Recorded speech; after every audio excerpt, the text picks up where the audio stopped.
Antes de realizar cualquier procedimiento anestésico es importante conocer a nuestro paciente, pero ¿cómo lo podemos hacer? Hola, soy Fer y bienvenidos a la serie de monitoreo anestésico.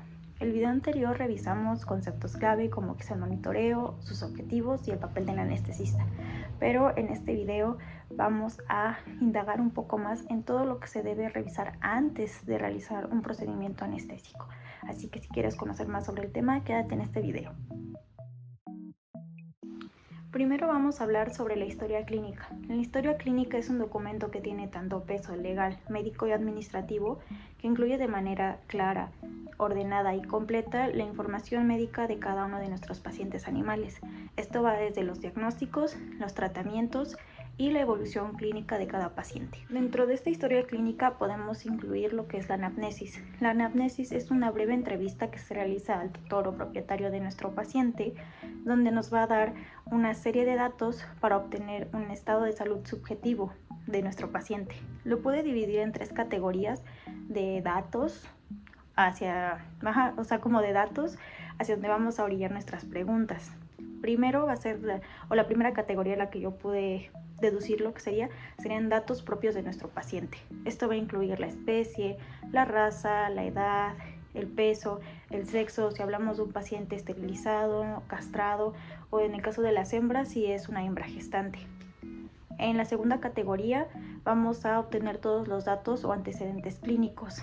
Aquí vamos a incluir todas las visitas previas a la clínica o con algún médico, incluyendo manejo con antiparasitarios, manejo de vacunas, nutricional, si de algún momento tuvo alguna enfermedad y se tuvo que hacer tratamiento, su evolución, si se tuvo que realizar un manejo anestésico previo al que se va a realizar y si tuvo algún efecto adverso, por ejemplo, también comentarlo o en este caso preguntar al tutor si es que eso pasó. Y por último, o la última categoría de datos que vamos a obtener serán los motivos principales o el motivo principal para la sedación o para la anestesia general.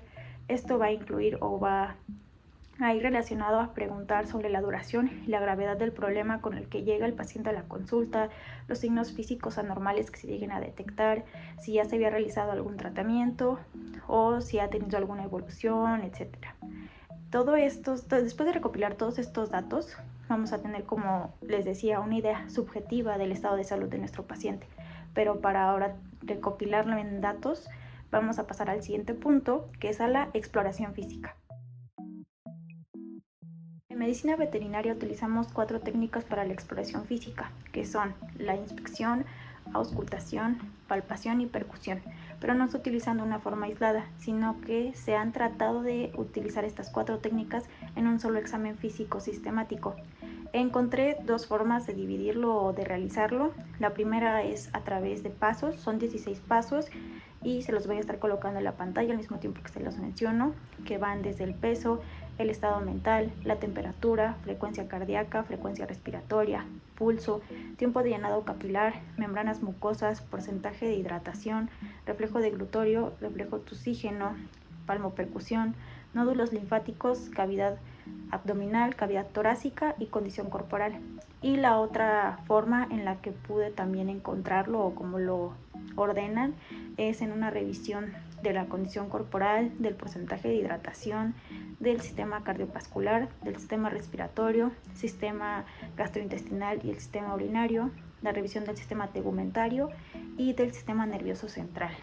Cualquiera de estas 2 formas yo creo que son bastante completas y te dan un panorama bastante extenso de cómo viene un paciente a la clínica, aunque también leí que antes de realizar cualquier intervención, el paciente se debe revisar con una semana de anticipación a la intervención de manera completa.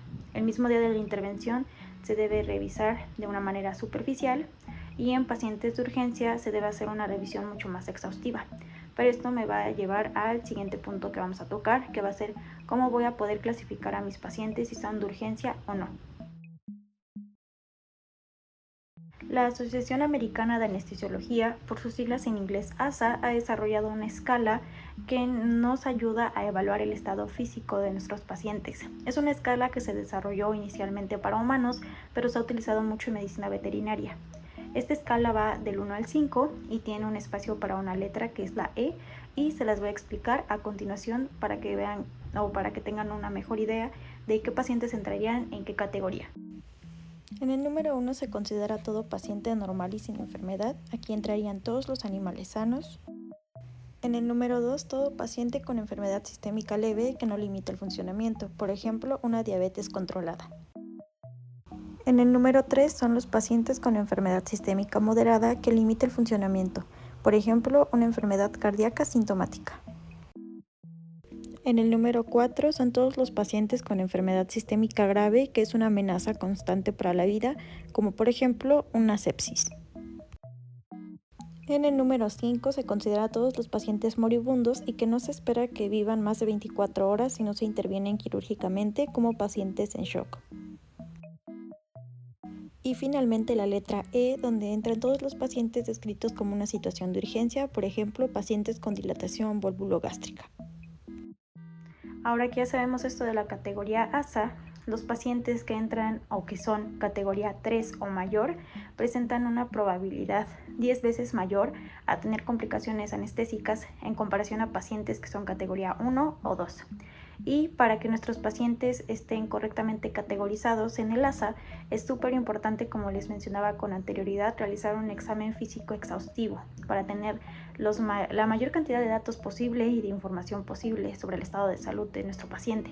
Pero aquí viene un dato, y es que también los estudios de laboratorio nos pueden proporcionar información útil para nuestro plan anestésico, lo cual nos lleva al siguiente punto de este video.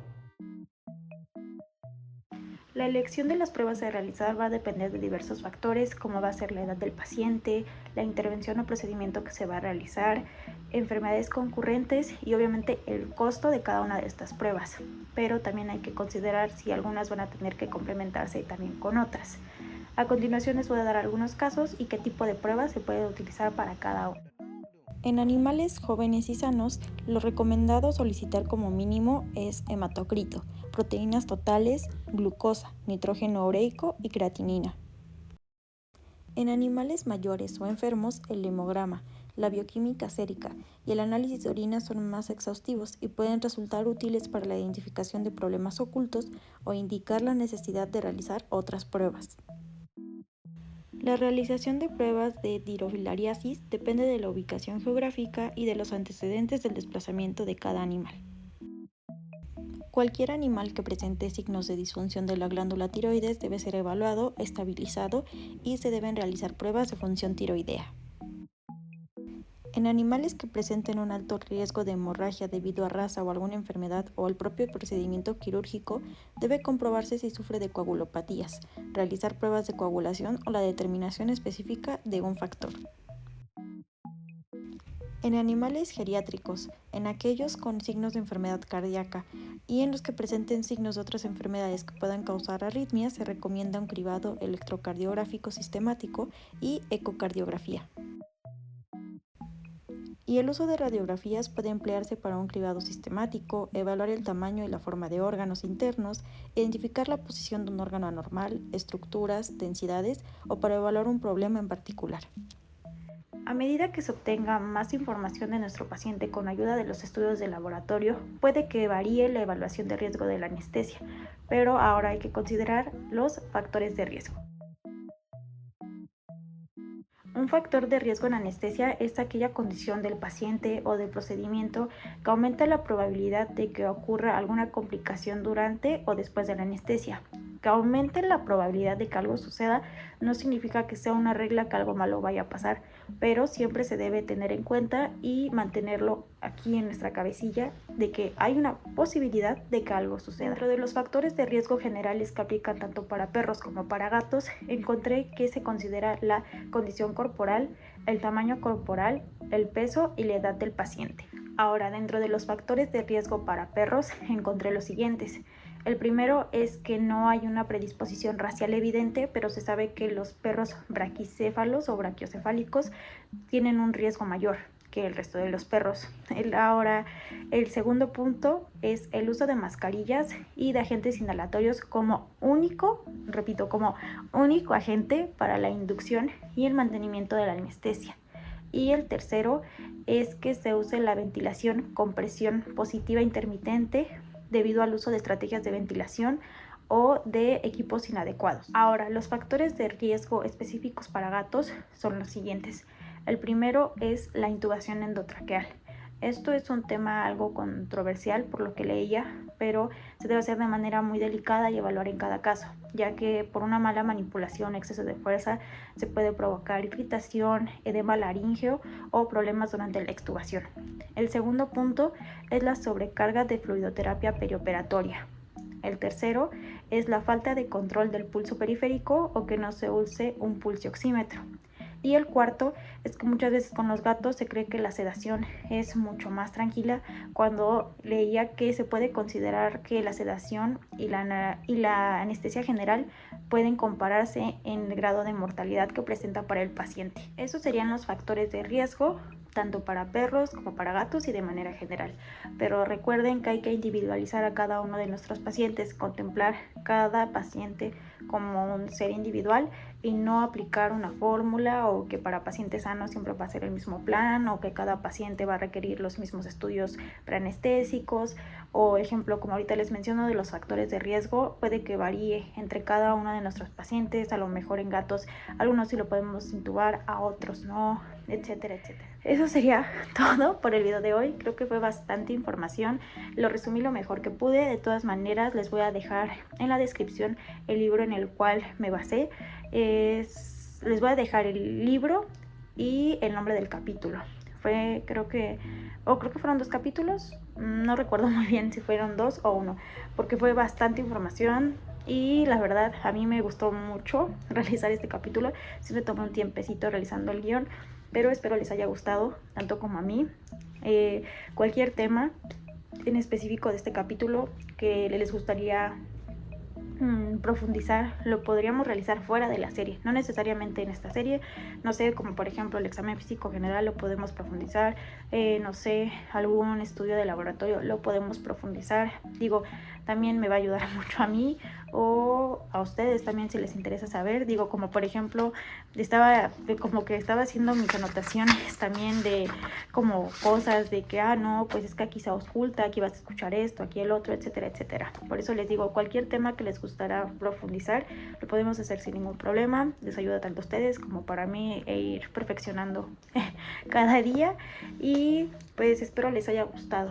La verdad, insisto, fue no muy pesado el capítulo, pero siento que sí era como información que a lo mejor suena como obvia, pero que también leerla de momento, una cantidad de información considerable y tratar de resumirla en orden y darle como sentido, pues es un poquito pesado. No sé, a lo mejor a mí se me hizo así, tal vez hay gente que no se le dificulta tanto, pero a mí se me como costó también para hacerlo un poco más entendible y digerible y que el video no se hiciera tan aburrido. Pero insisto, el video les haya gustado y no olviden, ahora ya conocen que hay que revisar antes de un paciente, estudios de laboratorio que podemos utilizar antes y a individualizar a cada uno de nuestros pacientes, que va a ser un punto muy importante durante toda la serie, individualizarlos. No lo olviden, espero les haya gustado. Cualquier cosa está abierta en la cajita de comentarios. No olviden suscribirse al canal, darle me gusta y nos vemos en el siguiente video. Bye.